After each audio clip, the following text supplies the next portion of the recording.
Madame Schauder étant là, nous allons pouvoir commencer. Elle veut bien s'asseoir. Bonsoir à toutes et à tous. Je vais faire une petite introduction d'une introduction de cette séance un peu spéciale. Cette introduction a pour objet de vous vendre le programme de cette année. Oui, certains n'entendent pas. Bon. Donc aujourd'hui nous recevons le professeur Rita Sharon, on va amplement la présenter et expliciter le pourquoi de cette séance très spéciale, vous verrez. Nous reviendrons à des choses plus classiques dès le mois prochain avec quelqu'un que vous avez déjà rencontré, que vous avez, me semble-t-il, complimenté, c'est pourquoi on l'a fait revenir, Edmundo Gomez Mango, qui était intervenu sur l'Autréamont, entre autres, et qui va aborder le continent qu'on n'a jamais abordé, ce qui est quand même en 25 ans un problème, le continent Overland, Edmundo Gomez Mango, qui sera discuté par Anne-Marie Smith, qui est à mes côtés, à ma gauche. Puis nous recevrons, et ça c'est un grand plaisir, Pierre Brunel, le spécialiste incontesté, professeur à la Sorbonne, de Arthur Rimbaud, ce qui nous permettra de revisiter l'adolescence à la lumière, en écho, en miroir, des fabuleuses poésies de Arthur. Très bien. Ensuite, Denis Ribas, le président de la Société française de psychanalyse. Vous voyez qu'on ne renonce à rien, surtout qu'il interviendra lui aussi sur Henry James, c'est l'année Henry James. Il sera discuté pas par n'importe qui, par Madame Wolkenstein, qui n'est, Monsieur Loisel, asseyez-vous, qui n'est autre, Madame Wolkenstein, que la traductrice, la nouvelle traductrice de Henry James. Les questions de traduction chez Henry James sont évidemment excessivement importantes. Vous vous rappelez probablement que André Green et Didier Anzieux ont travaillé sur le texte d'Henry James et que par coquetterie ou par précision, ils ont fait leur propre traduction des textes parce qu'ils n'étaient pas satisfaits de celle qui était dans la Pléiade. Ensuite, nous recevrons, là encore, c'est exceptionnel, c'est vraiment une très bonne année, George Arthur Goldsmith, je ne sais pas si vous le connaissez, merci. George Arthur Goldsmith lui-même, absolument, avec qui nous avons travaillé, avec M. Loisel, justement, cette année.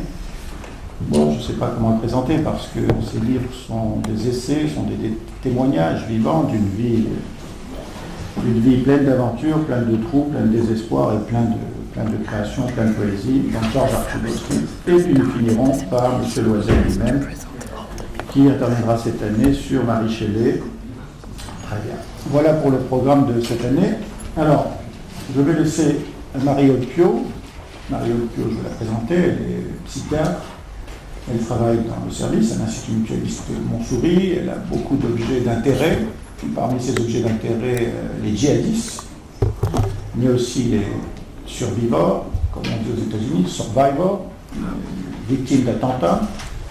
Elle s'occupe de cet ensemble. Elle s'occupe aussi des délinquants, pour aller vite, dans un sous-service du service qui s'appelle ETAC, qui est une cellule qu'elle dirige avec Jean-Christophe Macotin pour aller dans une très jolie voiture offerte par la Fondation de France, aller dans les banlieues pour voir un certain nombre de patients délinquants qui soumettent les équipes à de très grandes tensions et les aident par une position méta, une réflexion à essayer de dégager cette situation inextricable, sociale, familiale, socio-économique, culturelle, telle que vous pouvez l'imaginer.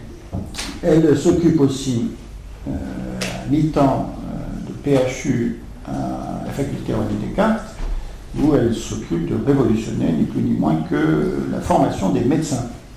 Et en particulier, elle a un intérêt très important sur ce qu'on appelle la médecine narrative, et c'est à elle que nous devons l'invitation de Rita Sharon, qui est, disons-le comme ça, j'espère qu'elle ne comprend pas totalement le français, la papesse de la médecine narrative dans le monde. C'est elle qui la révolutionne, si elle le comprend. C'est elle qui le révolutionne aux États-Unis. Vous verrez en quoi ça consiste. L'idée, et c'est pourquoi elle est ici aujourd'hui, c'est que les textes littéraires, on le savait, nous étaient utiles, nous étaient d'un grand secours, d'un grand recours pour un certain nombre de questions personnelles, mais ils peuvent aussi nous être d'un grand secours, d'une utilité très importante pour aborder les questions de la médecine, les questions de la mise en récit, de l'écoute de la petite histoire du patient dans la grande histoire qu'il a à vivre, de se dégager des symptômes et de voir au-delà, de l'autre côté des apparences. Et évidemment, Henry James est tout à fait approprié pour ça, c'est leur Proust à eux. Oui. Même si on peut penser que c'est Proust qui a lu d'abord Henry James avant que Henry James ne lise Proust, donc on ne sait pas qui a infléchi la pensée de l'autre. Toujours est-il qu'au-delà des apparences, l'affection, le sens du passé sont communs à Proust et à Henry James. Et je remercie d'ores et déjà Rita d'être là avec nous. C'est un grand plaisir, un temps. Je vous remercie aussi. Mais pour une plus ample présentation, nous allons passer la parole à Mario Pio. Accessoirement, c'est pas accessoirement, c'est loin d'être un accessoire, Anne-Marie Smith va assurer la traduction, car ce sera une intervention bilingue. Et puis nous avons une certaine scénographie dont on m'a averti et qui explique la présence à l'extrémité de cette table d'un autre homme sur cette table. Donc on accueille ce soir le professeur Rita Sharon qui nous fait l'amitié d'être ici. Rita, vous êtes médecin interniste au Columbia Presbyterian Hospital et professeur de médecine au Collège des médecins et chirurgiens de la Columbia University de New York. Docteur en littérature, Rita Sharon est auteure d'une thèse sur Henry James et le rôle de la littérature en médecine. Rita Sharon fonde dans les années 2000 le mouvement de médecine narrative, qui est par la suite reconnu par toutes les grandes institutions prestigieuses médicales faisant autorité aux États-Unis, et dont le rayonnement devient rapidement international. Vous êtes donc l'auteur de votre ouvrage Princeps Honoring the Stories of Illness, et vous coéditez de nombreux autres ouvrages, au nombre desquels The Role of Narrative in Medical Ethics, Psychoanalysis and Narrative Medicine, et pour citer le plus récent, The Principles and Practice of Narrative Medicine, rédigé avec donc 8 co-auteurs de la Columbia. Ce qui signe l'interdisciplinarité et la collégialité de tout votre travail. Vous publiez également de nombreux essais sur la médecine narrative dans les plus grandes revues internationales, dont le JAMA, le New England, le Lancet, etc. Et à l'Institut Montsouris, où nous défendons le rôle central des médiations dans le processus thérapeutique des adolescents, le recours à des médiations de lecture et d'écriture, auquel tant la médecine narrative ne pouvait que raisonner. Tant pour travailler au chevet des patients d'ailleurs, que pour mieux s'écouter en équipe, ou étayer le cheminement des soignants, ou encore former les étudiants. On va en parler. Mais lorsque nous avons eu le privilège de rencontrer Rita, il nous a semblé que son propos prenait une dimension supplémentaire lorsqu'il s'incarne dans la figure de Rita, tant sa bienveillance et son style figurent ce dont il est question. Ainsi que Rita ait accepté de venir ici nous parler de cet auteur qui médiatise les liens entre l'Amérique et l'Europe, on ne saura qu'en raconter la portée symbolique. Je vous laisse la parole. I will speak in English in most of the time. I hope many of you understand me, but Anne-Marie is here to say everything that I say in French after I say it. Should she say that? Si tout le monde comprend, on peut laisser tomber la traduction. Non, d'accord. No, d'accord. So we will begin with a mise en scène of a dialogue from le roman Les ailes de la colombe de Henry James. Oui? Et vous pouvez dire ça en français. Non, mais je crois que ça, vous avez compris. Oui. Alors, je vais juste dire, le médecin initie l'échange avec le patient. Oui. J'ai passé un quart d'heure fort agréable avec cette intelligente femme. Vous avez de bons amis.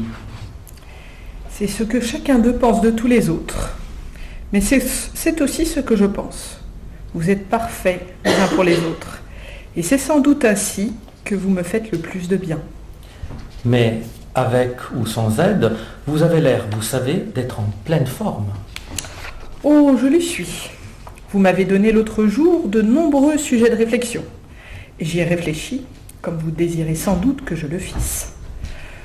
Je crois que je dois être bien facile à soigner pour que vous m'ayez déjà fait tant de bien. Oh non, vous êtes extrêmement difficile à soigner. J'ai besoin avec vous, je vous assure, de toute ma présence d'esprit. Je veux dire que je réagis, je fais ce qu'il me plaît. C'est ce que je veux. Mais il faut vraiment, malgré le beau temps qu'il fait ici, partir immédiatement. Pour Venise, c'est parfait, car nous nous y retrouverons. Ce sera charmant, je vous y attendrai donc. Et si je peux faire d'avance quoi que ce soit, dans n'importe quel ordre d'idée? Oh, merci. Ma nièce y suffira sans doute. Mais je serais ravi de vous rencontrer là-bas. Je trouve que cela devrait vous faire sentir combien je suis facile à soigner. Vous n'en êtes pas encore là. Il faut donc être si mal pour en arriver là? C'est-à-dire que je crois n'avoir jamais rencontré de traitement facile. Je doute que cela existe. Ou que j'ai trouvé un cas assez désespéré pour qu'il le fût. Tout ce qui est facile, vous voyez, vous est réservé. Je vois. Et cette intelligente dame vous accompagne-t-elle? Mrs. Striga? Oh, grand Dieu, oui. J'espère qu'elle restera avec moi jusqu'à la fin. La fin de quoi? Mais de tout. Oh, alors la chance vous favorise. La fin de tout est éloignée. Car nous sommes, vous savez, qu'au commencement. Merci beaucoup les deux. Ok.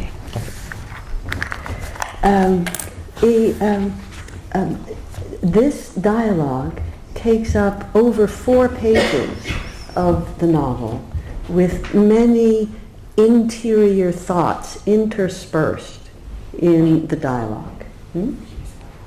Que le dialogue s'étend sur 4 pages de roman et qu'il y a des pensées intérieures qui interviennent. Le dialogue s'étend sur 4 pages du roman et qu'il y a des pensées intérieures, une certaine intériorité qui s'insère entre les lignes du dialogue. Okay. How does the doctor listen to the patient's account of self? Comment le médecin écoute-t-il la façon dont le patient rend compte de lui-même? Because here at this scene, we are more than midway into James's magisterial late novel, Wings of the Dove. So already the readers of the novel have ample grounds on which to imply meanings to words or images or ways of putting things. Parce que nous sommes ici déjà dans la deuxième moitié du dernier roman magistral de Henry James, Les ailes de la colombe. Nous, lecteurs, avons déjà suffisamment d'éléments sur lesquels nous appuyer pour comprendre le sens implicite des mots, des images et des expressions. The dance between conversationalists is intricate and perilous. Families or quasi-families circle round one another. The jolly banter of the dialogue sounds like something you'd hear in a travel agency and not in a medical office. Le virevoltage entre ces adeptes de la conversation est à la fois complexe et périlleux. Des familles ou presque familles dansent autour les unes des autres. La répartie enjouée du dialogue fait plus penser à quelque chose d'entendu dans une agence de voyage que dans un cabinet médical. The tenuous balance between the paradoxes of the end and the beginning, the end and the beginning, and easy to treat, difficult to treat, recruit the reader into an equally tenuous grasping at every few lines of what might be happening. L'équilibre ténu entre le paradoxe fin ou début, début ou fin, et celui entre facile ou difficile à traiter, convoque les lecteurs dans une tentative aussi vertigineuse de saisir à chaque ligne ce qui se passe réellement. So I've already said this dialogue was taken from 4 pages. And in between the lines, here's some of the dialogue that is reproduced. Here, I'm going to just give you a little bit of what we hear from within the mind of Millie. Oui, on va vous présenter ce qui s'entend dans la lecture, dans la pensée de Milly. For example, after line 3 of the dialogue, there's a long paragraph that starts in English. There came to her on this occasion one of the strangest of her impressions. Oui, après la ligne 3 du dialogue évoqué, qu'on vient d'évoquer, s'amorce un long paragraphe qui commence par « Elle eut alors une de ses impressions les plus étranges ». And then follows an instance of James's characteristic moves into the consciousness of the character. Puis il y a un exemple caractéristique du narrateur de James où il entre dans le courant de conscience, le monologue intérieur du personnage. And Milly says, what was he, in fact, but patient? What was she but physician? From the moment she embraced one for all the necessity, adopted once for all the policy of saving him alarms about her subtlety. Qu'était-il en fait, sinon le malade et elle, le médecin, à partir du moment où elle envisageait une fois pour toutes la nécessité et se donnait une fois pour toutes pour but de lui épargner le moindre doute sur sa subtilité. In a narrative move almost imperceptibly that transforms the narrator's observations into frank, free, indirect discourse of Milly, James demonstrates his narrator's intimacy with Milly while granting her fully her own subtlety. Dans un mouvement narratif qui transforme presque imperceptiblement les observations du narrateur en discours indirect, libre, franc de la part de Milly, James montre l'intimité du narrateur, puisqu'il y a un narrateur qui s'insère entre l'auteur et ce personnage. Il montre l'intimité du narrateur tout en lui accordant pleinement sa propre subtilité. Oui. And so this might stand as an example of the merging of what we call the deep intersubjectivity, this time not between two characters, but between the character and the narrator. Donc cela peut figurer comme un exemple de fusion au niveau d'une intersubjectivité profonde, non pas entre deux personnages, mais entre un personnage et le narrateur. Without having heard the characters' synchronous ruminating, the reader would have little guidance for interpreting this bafflingly good-natured conversation for what it actually is. A dying woman trying to pry information out of her guarded physician about how much longer she has to live. Sans avoir tout entendu des ruminations du dit personnage, le lecteur n'aurait pas su comment interpréter cette conversation étonnamment affable pour ce qu'elle est vraiment, celle d'une femme mourante essayant d'extirper des informations de son médecin qui reste réservé sur le temps qui lui reste à vivre. I'm going to skip that last sentence.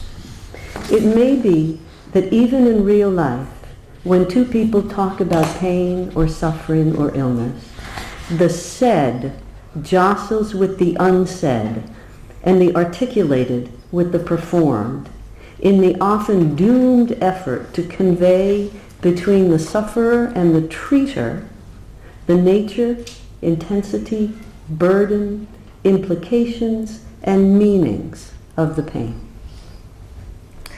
Aussi peut-il arriver dans la vraie vie que quand deux personnes parlent de douleur ou de souffrance ou de maladie, ce qui est dit se heurte au non-dit et le dire au faire ou à l'agir, dans cet effort souvent vain d'exprimer entre celui qui souffre et celui qui le traite l'intensité, le fardeau, les implications et le sens de la douleur. Oui.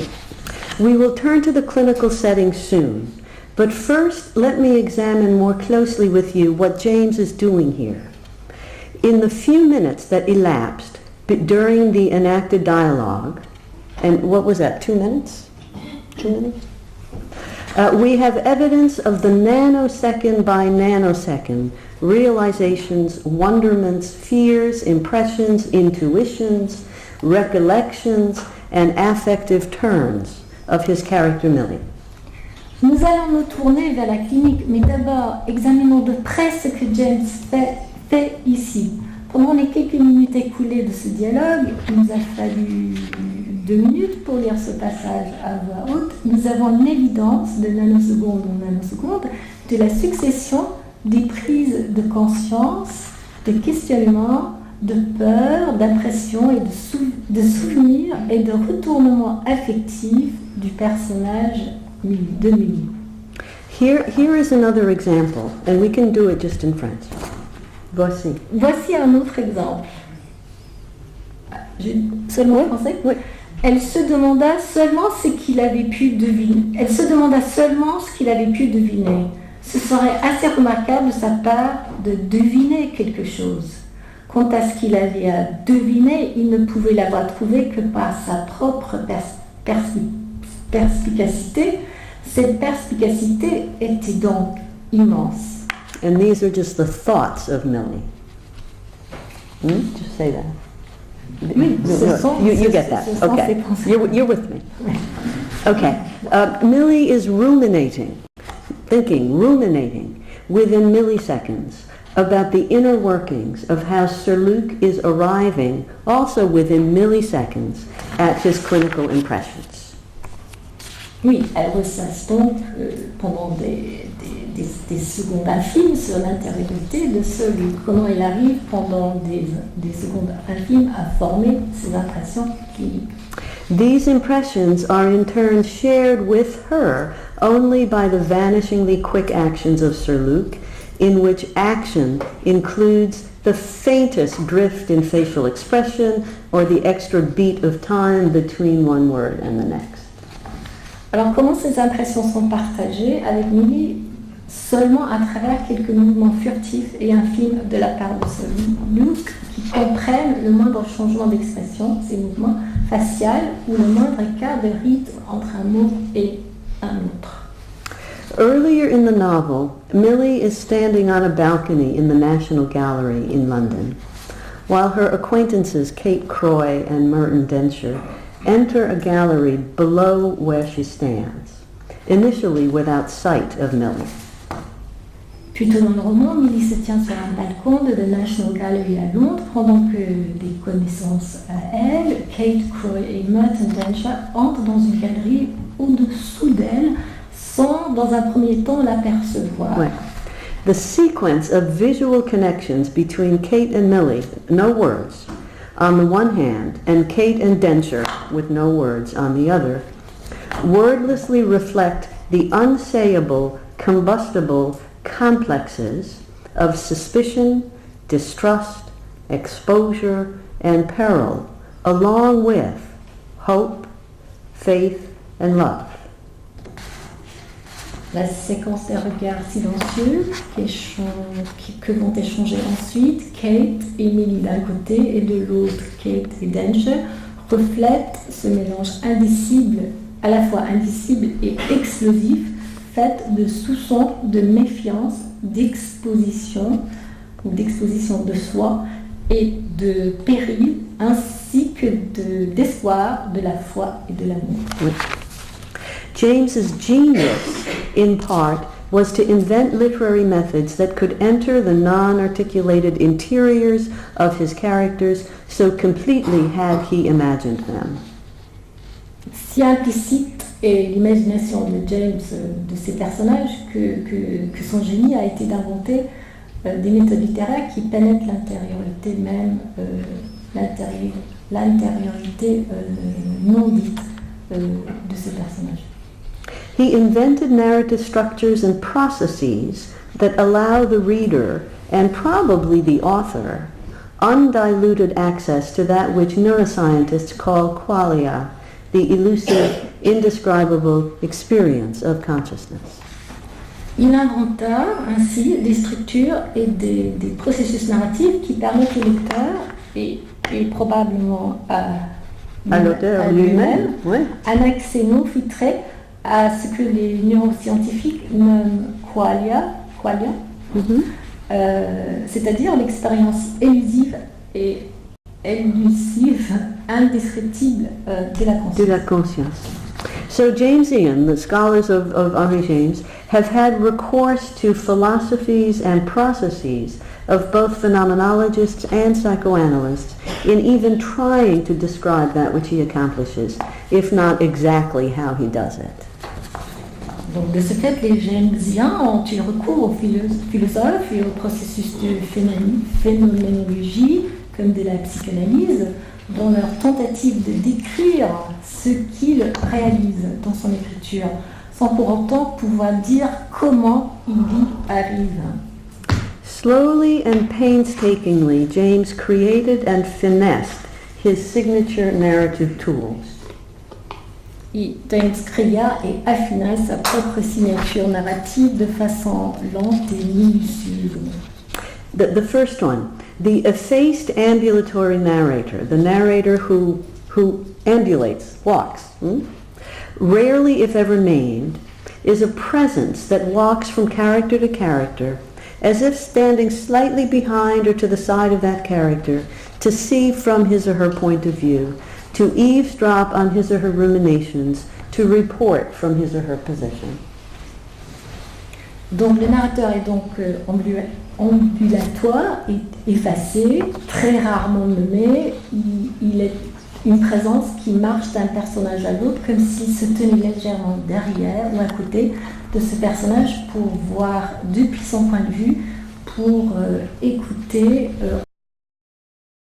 dire ses ruminations et pour parler avec la focalisation de ce personnage. Oui. Ou à partir de. The second invention that I mention here is the temporal inventions, including the analeptic prolepsis, which means the narrator predicts in the future a backward glance during which the character perceives and actually physically undergoes a reported event. Les inventions temporelles, tant réputées de James, comprennent le prolepse analeptique, Oui. par lequel le narrateur anticipe, dans l'avenir, un regard en arrière où le personnage perçoit ou percevra un événement rapporté et l'éprouvera dans son corps. For example, and we can just read this in French also, Strother in The Ambassadors is described with these words. Il devait se souvenir. Hein? Il devait se Ouais. souvenir encore et encore du visage de l'Italien comme de celui empreint sur un médaillon. Il devait se rappeler surtout son rayonnement pénétrant, comme la façon dont, pendant qu'ils se tenaient ensemble brièvement face à face, en signe de bienvenue, il avait été capté par les yeux du sculpteur. Okay, I hope you see that he's predicting that he will remember. Okay. By virtue of the imaginative work of James, we readers are able to follow closely the reported actions and interior perceptions and experiences of the characters. We come to trust, and this is, I believe, a telling component of the personal experience of reading James. We come to trust that something is going on within each character. Par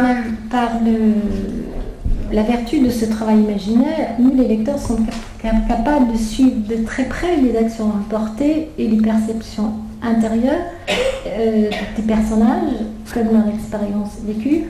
Nous en venons à faire confiance à lui. Et c'est, je pense, une composante révélatrice de l'expérience singulière de lire, ou qu'est la lecture de James, qu'il se passe quelque chose à l'intérieur de chaque personnage. Oui. No matter how minor the character, something is going on in there, something invisible, mysterious, comprehensible only gradually as one comes to live with that character, and equally importantly, as the character gradually comes to live with him or herself.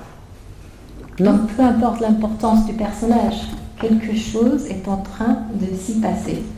Quelque chose d'invisible, de mystérieux, qui devient compréhensible seulement au fur et à mesure du récit, comme on en vient à vivre avec ce personnage, et ce personnage en vient à vivre avec lui-même. Oui, oui. The very structure, finally, so I talked about the narrator, his turning around of time, something's going on in the characters, and finally, the very structure of the sentences themselves are baffling to newcomers to James, but teach us significant lessons about the structure of thought. Donc cette structure qu'on connaît des phrases de James, qui est très déconcertante au premier abord, nous apprend quelque chose de signifiant, de significatif sur la structure de la pensée même. Oui. So here's the first sentence of the novel, and I have to give it to you in English because it doesn't quite go in French, but we'll give it a try. Okay. She waited. Kate Croy is one of the big characters. She waited, Kate Croy, for her father to come in, but he kept her unconscionably, and there were moments at which she showed herself in the glass over the mantel, a face positively pale with the irritation that had brought her to the point of leaving without sight of him. Donc je vais la traduire absolument littéralement comme vous souhaitez, sans changer la syntaxe. Oui, oui, oui. Elle attendait Kate Croy, son père, mais il la faisait attendre excessivement. Et il y avait des moments où elle se montrait son propre visage, sauf qu'en anglais ça veut dire aussi qu'elle voyait, elle voyait et se montrait en même temps son propre visage dans la glace au-dessus de la cheminée, un visage pâli par cet énervement qui l'avait amené au point de partir sans le voir. Sauf que là, on ne sait pas si elle est partie ou elle n'est pas partie. Non, elle n'est pas partie. Il l'avait amené au point de vouloir partir sans le voir. He postpones the name of the character at the beginning, so the reader has this is the first sentence of a 500-page novel.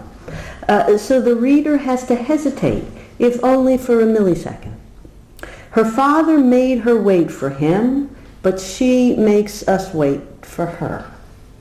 She is the agent of her own consciousness, showing herself reflexively her face so that she can recognize in herself her irritation.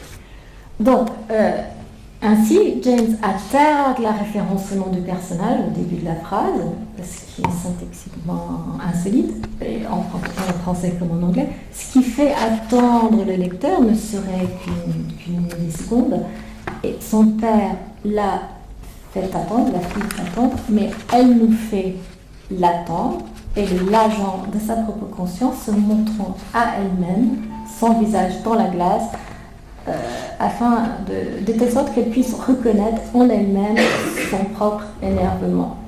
So the affect, her own affect, is mediated by the observation of self instead of being experienced directly. Ainsi, l'affect se trouve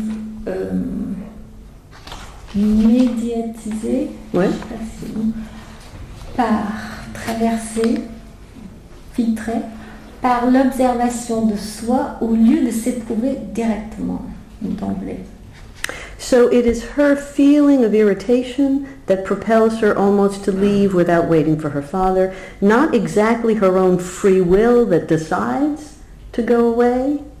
And this is now what we're finding, of course, in the contemporary neuroscience, that as we study the motor cortex, we see that our motor system makes decisions before we're conscious of having made them. Donc ce sont ses propres sentiments d'énervement qui la poussent à faillir partir sans attendre son père et non son libre arbitre ou sa propre liberté qui décide. Comme il est souvent montré dans les études contemporaines, les neurosciences, que le cortex moteur prend ses décisions avant que la conscience n'ait eu le temps de s'en saisir. So, the currents of coming in, going away, showing without sight, give the sentence a feeling of ebb and flow of timeless tides. And all of this we learn in the 51-word first sentence. Les courants, venir, partir, voir, ne pas voir, donnent à cette phrase un mouvement intemporel, ou le mouvement intemporel des marées. C'est ce que nous apprend la structure de la phrase. Une phrase faite de 51 mots. Et c'est de cette façon dont la conscience du narrateur est ici exposée. Oui. One cannot talk easily about heroes and villains in the novels of Henry James. Gilbert Osmond is clearly a villain, but he's almost the only one. For all the characters, even the ones who behave noxiously, have complex and contradictory inner lives that become available to the reader who can, with psychological imagination, grasp what complex of events and feelings might have led to the most heinous behavior. Donc on aurait du mal à parler de bons et de méchants dans les romans de James, à l'exception de Gilbert Osmond dans Portrait d'une femme, car tous les personnages, même ceux qui se comportent de façon nocive, ont des vies complexes et contradictoires qui s'ouvrent au lecteur qui, avec un peu d'imagination psychologique, peut saisir la complexité des événements et des sentiments qui a pu conduire au comportement même le plus odieux. Oui. And this is not liberal pity toward the poor or downtrodden, but rather a healthy and complex respect for the universe of human experiences that impress upon an individual in absolutely singular and never predictable or judgeable ways. Il ne s'agit pas de pitié librement donnée envers le pauvre ou l'opprimé, mais plutôt d'un respect sain et subtil pour la nature universelle de l'expérience humaine qui impressionne tout individu d'une façon absolument singulière, jamais prévisible ni susceptible d'être jugé.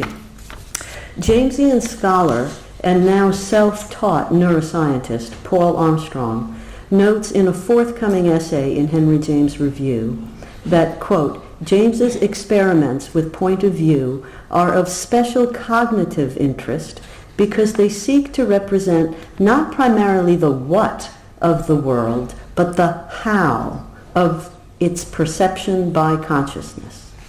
Dans un article à paraître dans le Henry James Review, le chercheur jamesien et neuroscientifique autodidacte Paul Armstrong remarque que, je cite, les expériences de James sur le point de vue sont d'un intérêt particulier sur le plan neurocognitif, car elles ne cherchent pas à représenter en premier lieu le quid, le quoi du monde, mais le comment de sa perception par la conscience. Oui. He goes on to quote phenomenologist Maurice Merleau-Ponty, who, he said, quote, points out for our species that everything is constructed and everything is natural, in a sense that there is no single word or behavior that does not owe something to mere biological being, and at the same time there is no word or behavior that does not break free from animal life. J'ai trouvé la traduction française. Oui, merci. Oui.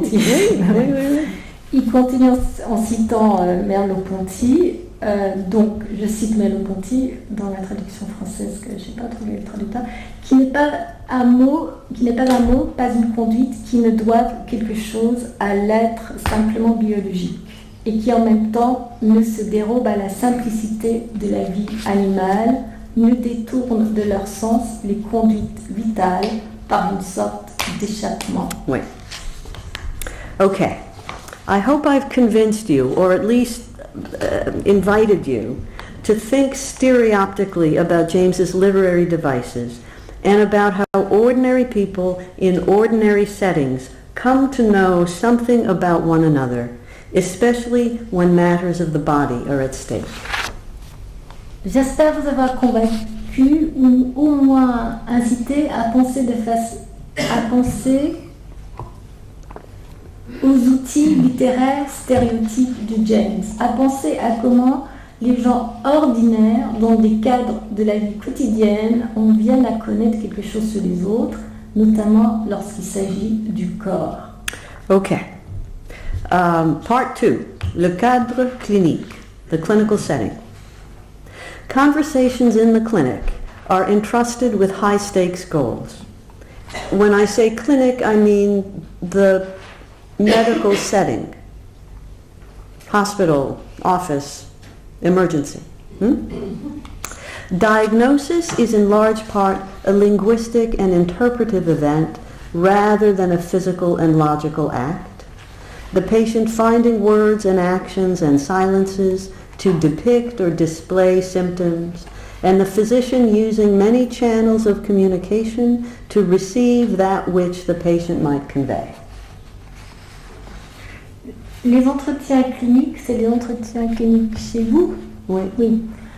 Sont investis... Ah non, en général. Non, hôpital ou bien... D'accord. Les entretiens cliniques, en général, sont investis d'enjeux essentiels.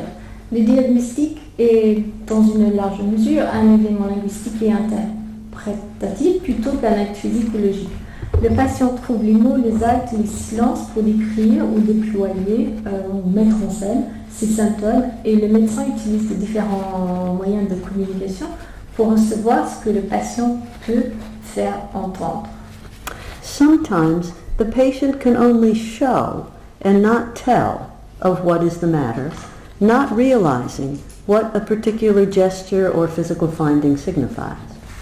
Parfois, le patient peut seulement montrer et non dire ce qui pose problème, sans se rendre compte de ce qu'un tel geste ou phénomène physique peut signifier. For example, the tremor of a patient with Parkinson's disease gives away the diagnosis to the physician, even when the person who gives the sign is unaware of its meaning. Par exemple, le tremblement de repos d'un patient qui souffre de la maladie de Parkinson dévoile en soi le diagnostic du médecin, même si la personne qui le manifeste n'en connaît pas le sens. Right? The physician, in that case, has no choice but to participate in what Paul Ricoeur once called the hermeneutics of suspicion, that is, ferreting out from below the surface of the language a meaning being unwittingly emitted by its author. Le médecin n'a donc d'autre choix que de participer à ce que Ricoeur nomme l'herméneutique de la suspicion, détectant en deçà du langage une signification involontaire émise par son auteur. Unlike contemporary fantastic expectations that every corner of the human body can be peered into, imaged, measured, and analyzed down to its DNA, and the body subsequently therefore made well, the reality of diagnosis is messy, chancy undertaking, built on innuendo, intuition, and the train of wild thought. Contrairement à l'attente démesurée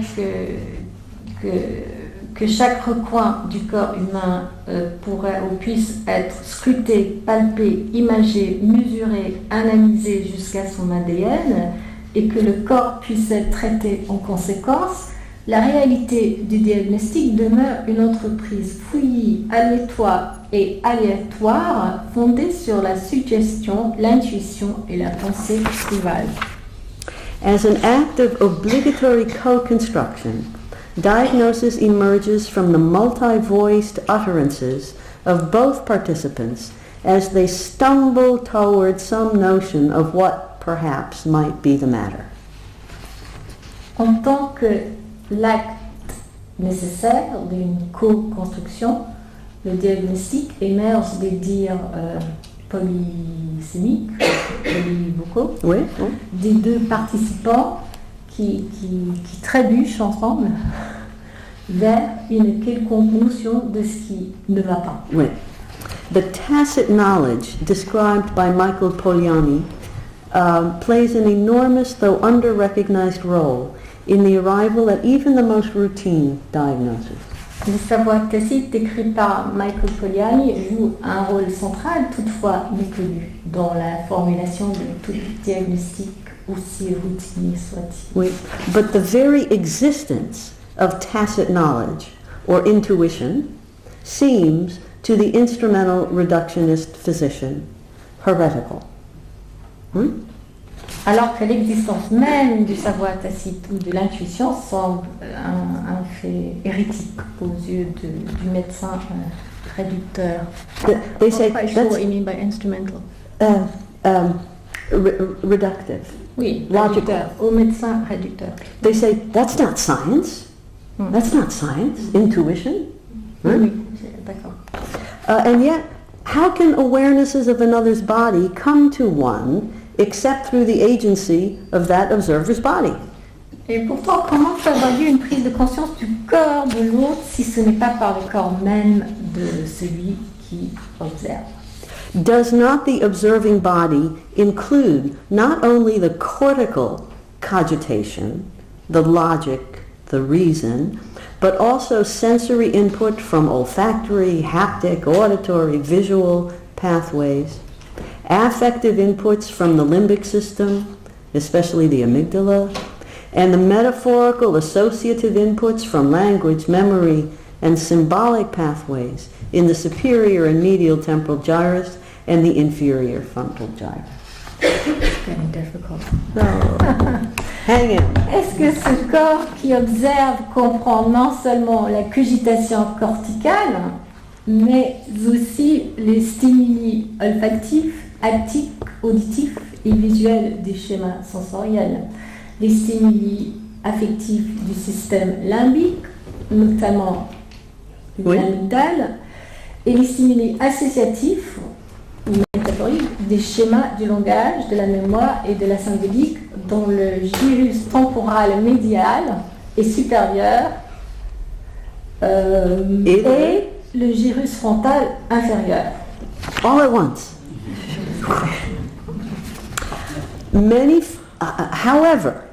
However, many features of clinical conversation make comprehensive or even ordinary communication difficult.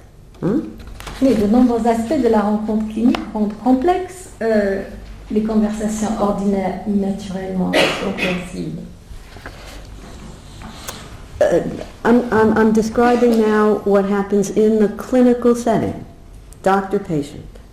Power asymmetry between doctor and patient, restricted time in which to converse, and constricted and contrasting realms of meaning add up to conversational failures. L'asymétrie de pouvoir entre le docteur et le patient, le temps d'échange limité et la différence des champs sémantiques respectifs ou réduits composent tous ou sont tous font tous partie ou contribuent tous à l'échec de l'entretien. Oui.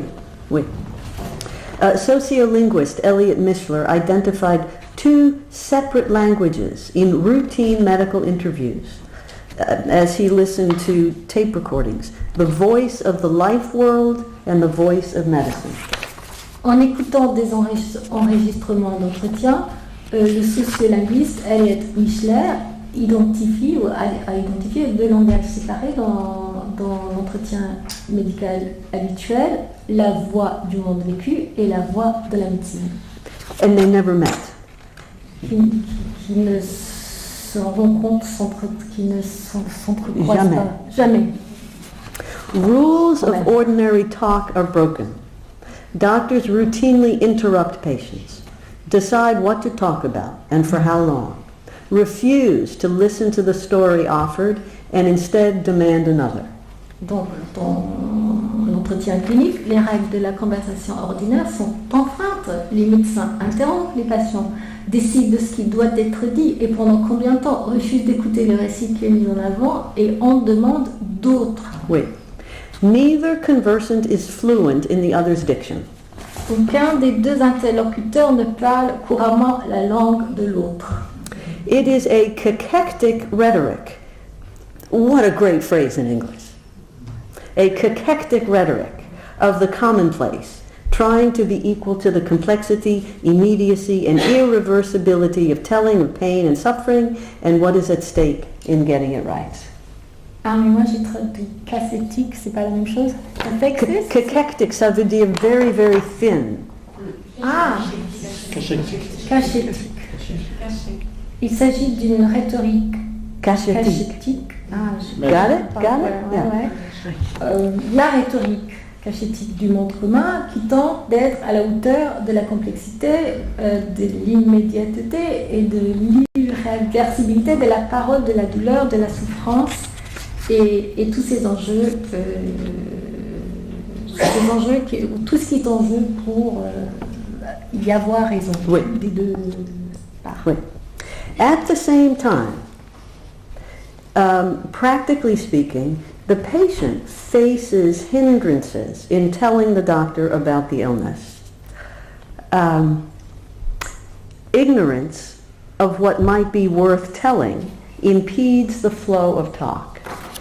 En parlant au docteur de sa maladie, le patient se trouve face à des obstacles réels. Il ignore ce qu'il va falloir dire ou ce qu'il vaut mieux à dire une chose plutôt qu'une autre dans ce flot de discours.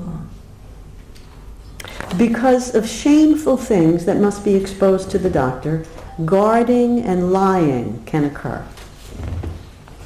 Ah, mais je crois que j'ai pas À cause utilisé des la bonne choses- traduction là. No, forget that. Over here. Bon, son non-savoir entrave la fluidité de l'échange, c'était ça. Ouais. À cause de choses honteuses qui doivent être exposées au docteur, le patient préfère la réserve ou même y mentir. Oui. Sometimes the patient wants to present her best self to the doctor or to project a favorable image. Elle veut parfois montrer la meilleure d'elle-même ou donner une image favorable d'elle-même. Elle est devenue féminine. Skip that next one. Finally, unconscious repression is always at work to complicate the telling or even knowing of things that might be painful or shameful to know or tell. Donc un refoulement inconscient est toujours à l'œuvre et complique le dire ou même le savoir des choses qui peuvent être douloureuses ou honteuses à savoir ou à dire. In parallel manner, there is a paucity of language for the physician who tries to listen to accounts of pain and suffering. Le médecin qui tente d'écouter ressent de la même façon, le médecin qui tente d'écouter cette douleur et cette souffrance souffre de la même façon d'une pauvreté de langage pour pouvoir en rendre compte. Oui. The conventional diagnostic algorithm follows a rigid and predetermined path through logically organized outlines of symptoms and organ systems. Donc l'algorithme diagnostique classique suit un chemin rigide, prédéterminé par des schémas organisés de symptômes et de systèmes organiques. Without being trained in listening to fragmented, chaotic, emotionally laden stories, doctors may and often patients' accounts of their situations. Sans être formés à l'écoute d'histoires chaotiques, fragmentées, chargées d'émotions, les médecins peuvent trop souvent écarter le récit que fait le patient ou la patiente de sa situation. I'm going to skip the next one. Go to the top of 24. Difficulty handling ambiguity and paradox leads listening doctors to sanitize the gray into black or white. La difficulté que ressent le médecin à manier des paradoxes ou de l'ambiguïté le mène à, j'adore la traduction de Mario d'ici, Ah oui? à cliver le gris en noir ou blanc. Ou blanc. C'est bien, non? What? Hearing aspects of a patient's lived experience that do not seem to have immediate salience to the history of present illness feels to the doctor like chit-chat. small talk, or a waste of valuable time. Pour le médecin qui écoute des aspects du vécu du patient qui ne semblent pas avoir de lien direct au récit de la maladie présentée ou dont souffre ce patient, cela peut ressembler à du bavardage, du blablabla ou à un gaspillage du temps. Blah, blah, blah. Now, of late, there have been efforts to open up the routines of physicians and other clinicians to listen more attentively for the patient's account. Récemment, il y a eu des efforts pour ouvrir la routine, la consultation classique des médecins et d'autres cliniciens à une écoute qui dépasse celle des symptômes de l'algorithme diagnostic classique. I'm going to shorten on page 25. Cheryl Mattingly is an anthropologist who has studied how occupational therapists can pay very close attention to the movements of injured patients. Go ahead. Donc, Cheryl Mattingly, c'est une anthropologue qui a travaillé sur, ou qui apprend aux ergothérapeutes des aspects de ce qu'on pourrait nommer les drames ou le théâtre de la guérison. Oui. Le corps blessé du patient qui vient en thérapie est perçu avec un tel respect, attention et imagination par ce thérapeute qu'on puisse entrevoir des alternatives au mouvement dès lors impossible. Okay, we're going to skip that one. The work my group and I have been doing at Columbia in narrative medicine proposes narrative practices to expand what the physician can learn about the patient on a routine medical visit. Le travail que j'ai entrepris avec mon groupe au nom de la médecine narrative propose des pratiques narratives afin d'augmenter ce que le médecin peut apprendre au sujet du patient lors d'une visite médicale. We try to train physicians and other clinicians to widen their scope of attention beyond the recitation of symptoms in answer to specific questions. Oui, donc il s'agit d'amplifier le regard, d'approfondir le regard que portent les médecins sur le récit que donne le patient de ses symptômes. We equip them with the motivation and means to pay attention to words, every word counts, that the patients utter, treating them both as concrete statements and metaphorically rich utterances. Donc nous leur donnons la motivation et nous fournissons les moyens requis pour prêter attention aux mots. Chaque mot compte. Ils sont incités à considérer à la fois les mots comme des constatations concrètes et des dires riches en métaphores. We help them to postpone their pounce onto a stated symptom, waiting until the patient has come to the close of an uninterrupted account of their trouble.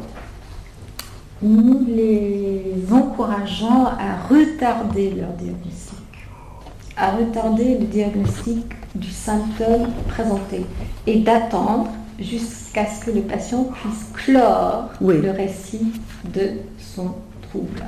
We start their training by teaching them how to read, how to pay attention to language in all its music and allusiveness and metaphor and temporal complexity. Donc la formation commence par l'apprentissage de la lecture et l'attention au langage dans toute sa complexité, sa musicalité, sa complexité métaphorique et temporelle. The students become able to value what language conveys, to treasure the words, to not squander their evidence. Donc il devient capable de valoriser ce que transmet le langage, de ne pas effacer les preuves, de garder ces mots. Oui. As they become comfortable listening like readers, they grow tolerant of paradox, ambiguity and doubt. Donc ils apprennent à écouter comme des lecteurs et de ce fait deviennent beaucoup plus tolérants du paradoxe, de l'ambiguïté et et du doute. Oui.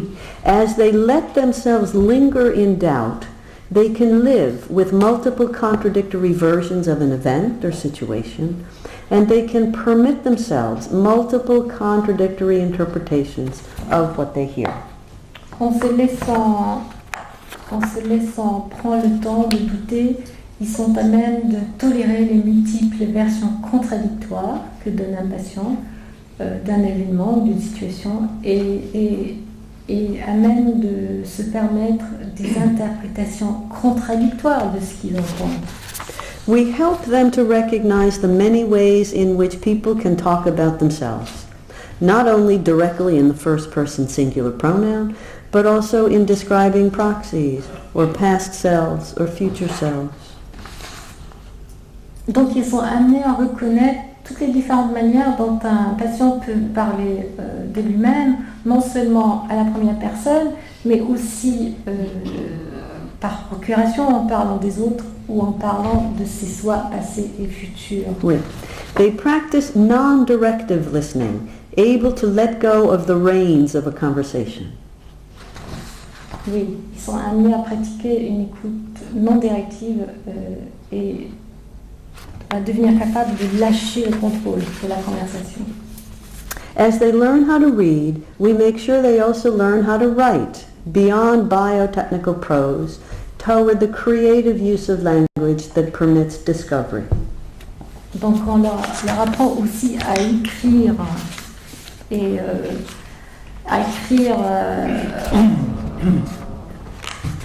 une écriture qui ne relève pas de la prose biotechnique, à faire un usage créatif du langage qui s'ouvre ainsi à la découverte. So they learn gradually as they read aloud to one another what they've written. They come to experience and value the magic of someone else listening to them with great attention. Oui, c'est par la lecture à voix haute qui partagent les uns aux autres, lisent ce qu'ils ont écrit, qui deviennent les lecteurs attentifs des uns et des autres. We teach them how to do things in clinical settings with patients. Ah oui, j'ai pas traduit la fin de ça. No, de cette façon, ils viennent à éprouver et valoriser la magie d'être écoutés par quelqu'un, Ah, okay. de très attentif. You're gonna just have to say what I say because I'm gonna have to Yeah, okay. skip. We train them in methods that they use with patients. Just say that. Je pense que... Bon, You got that? Oui, oui. Okay. They might start an interview with a patient by simply saying, "Tell me what you think I should know about your situation." Right? Ils peuvent commencer en disant « Dites-moi ce que je dois savoir de vous et de votre histoire. » And gradually they learn not to interrupt, not to write, not to type on l'ordinateur, but to receive what the patient says. Oui, ça encourage la réceptivité. We teach them to write down what they heard after the patient leaves. Yes? Allez, écrire leurs notes après le départ du patient. And then sometimes we give it back to the patient. Et parfois, ils peuvent montrer ces notes au patient. And we say, did I get it right? Did I leave anything out? Right? You hear it, you understand me. Ouais. Did we leave anything out? Est-ce que c'est juste? Est-ce qu'on a oublié quelque chose? And when I do that with my patients, they say, my doctor wrote about me? Ils sont étonnés que leur médecin puisse pouvoir écrire sur eux. And when they read it, they might correct a mistake I made. I had the wrong date of something. And then they'll say, and this happens over and over, we left something out.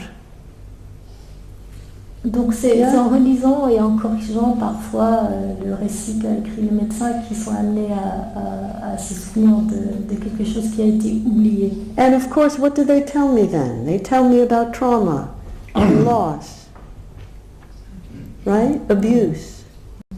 It would have taken years for me to learn that. Et à ce moment-là, il parle des abus sexuels, du traumatisme, des pertes. We ask patients to write themselves about their situations. Sometimes they write about their illness. Sometimes they write about their lives. They're tired of the cancer. They don't want to write about the cancer. They write about their childhood, about the future. Donc les patients aussi écrivent, et parfois ils n'écrivent pas sur leur maladie, mais sur eux-mêmes avant leur maladie, ou comme avec un désir d'avenir. Oui, oui. Go to page 31. This we have to read. Here's one example of what happens with this practice.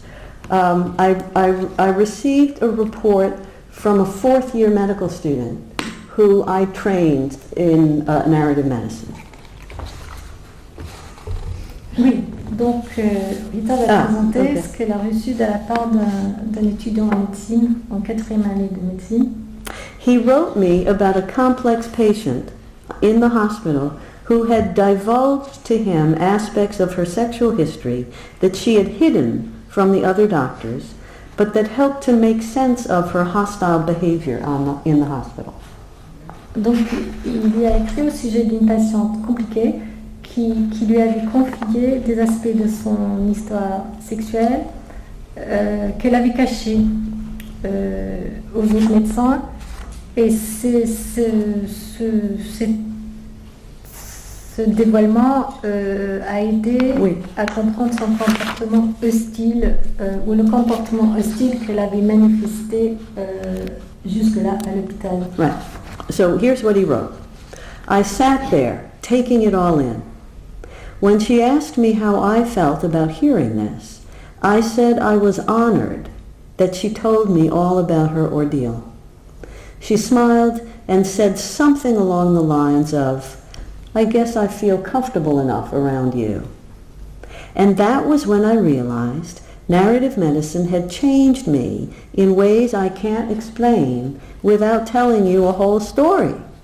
It's like all the details add up to a conclusion, but each detail is itself a conclusion. He's a Jamesian, my little student, that I would never have arrived at without training in philosophy, social justice, and narrative technique. Donc peut-être au début vous avez compris.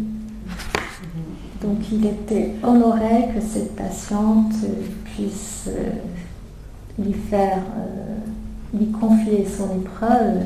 Et c'était à ce moment-là, elle s'est dit, Rita, qui s'est rendu compte que la médecine narrative avait changé de manière qui ne saurait expliquer sans raconter toute une histoire. Il a dit, c'est comme si tous les détails mènent à une conclusion et en même temps, chaque détail est une conclusion en soi.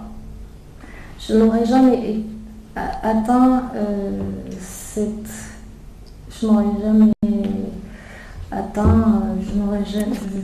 capacité. Je n'aurais jamais su sans ma formation en philosophie, en justice sociale et médecine narrative. And then he says, I felt like tonight it was therapeutic for this beautiful human being to tell a story. And I was the privileged one listening to the amazing story. An epic saga of man versus institutions and sexual discrimination. And that's why I want to be a doctor. Why is it man versus institution? Human. Ah, d'accord. Ok. Donc, c'est en écoutant cette histoire, la saga épique d'un être qui lutte contre les institutions et la discrimination sexuelle, qui s'est rendu compte pourquoi il veut être médecin. Okay. Now we go back to Henry James. Back to Henry James. We return to Millie and Sir Luke. I've wondered Does medicine need a Jamesian effaced narrator? I want a Jamesian effaced narrator in my office with me. Do you understand? Who can give voice to what the patients are thinking and can even eavesdrop on and make audible my own thoughts as we engage in clinical conversations. Oui, donc la médecine a besoin d'un narrateur effacé qui rapporte et met en relief le monologue intérieur du patient de la même façon que le narrateur effacé de James rapporte et met en relief à la fois l'intériorité de la jeune femme. And when we ask them to write about a situation after it's happened, it is an analeptic prolepsis. We're making them go back and re-experience, now with the benefit of time passing, that which they have learned.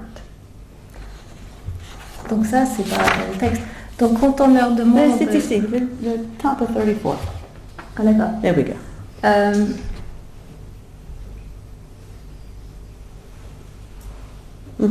Oui, peut-être que ces vignettes cliniques qu'écrivent nos étudiants sont des méthodes qui encouragent une rétrospective active et leur donnent la capacité de laisser l'effet de la conversation revenir lentement à la conscience, doubler d'éléments affectifs, doubler des liens qui s'esquissent entre la première ou dernière partie de l'entretien et de rappeler dans le langage figuré utilisé par le patient, qui trouve dès lors toute sa place. Oui. As well, they recover their own affective interior experience. En même temps, s'ajoute au rappel factuel de la rencontre la découverte de leur état émotionnel et affectif corporel durant l'écoute. Ouais. And I'm talking about ordinary medicine. I'm not talking about psychoanalysis here, who have 45 minutes 4 times a week for 10 or 15 years to do this. This is ordinary medicine. Donc il s'agit d'une consultation clinique classique et non pas d'une psychanalyse où on dispose de 15 minutes plusieurs fois par semaine.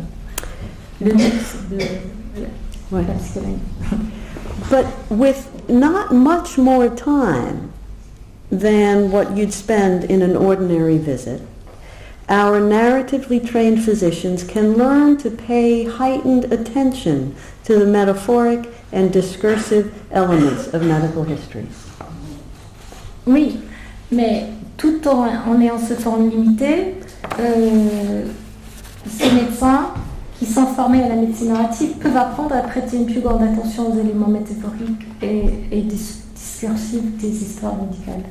They can provide a kind of evenly hovering attention by not giving their attention away to the first scent of a physical problem that crosses their nose. Ils peuvent élaborer et apporter une sorte d'attention flottante en ne pas se livrant ou en ne pas livrant toute leur attention aux premiers signes du problème physique qui passe sous leur nez. They can discover from their own retrospect thick descriptions of their patients' situations and behaviors. Ils peuvent découvrir à partir de leurs propres souvenirs des récits en épaisseur, en toute l'épaisseur du récit du patient. Oui.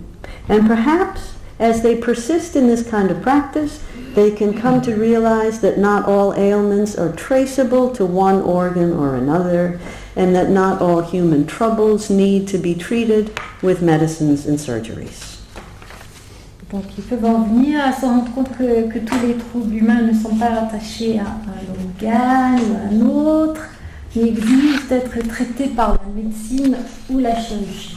Instead, we have physicians and nurses and therapists who can remain alive to the metaphorical space of language and who accept seriously their roles as witnesses to attest to patients' accounts of self. Ces médecins et ces infirmières et thérapeutes peuvent donc être réceptifs à l'espace métaphorique du langage et acceptent réellement leur rôle comme témoins. Oui. Des témoins qui sont présents pour attester des récits de soi, venant des patients. Oui. C'est le dernier phrase. Learning from James about the spaces between sentences, the fullness of thought possible within the ordinary human mind, the temporal aspects of thought, and the structural aspects of language together expose more than anyone can tell. Apprendre ainsi de James ce que comportent les espaces entre les phrases, la plénitude de la pensée qui est possible dans l'esprit humain, les aspects temporels de la pensée et les aspects structurels du langage, tout cela ensemble expose plus que personne ne peut dire. Merci.